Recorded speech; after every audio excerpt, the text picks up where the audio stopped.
To fix this problem, head straight to the phone menu. Tap on the app for some while.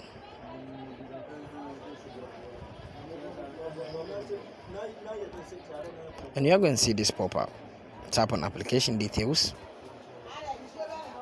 Now tap on storage and cache. Tap on the clear cache.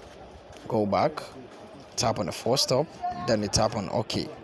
After doing this, tap on mobile data and Wi-Fi or mobile data and restriction on other device.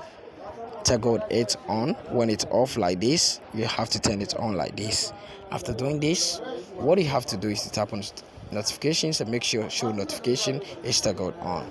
So after turning this on, what you have to do is to check for the latest update on Google Play Store. So open Google Play Store, then after that search for the name of the app, then search tap on the update button. So after tapping on update, what you have to do is you have to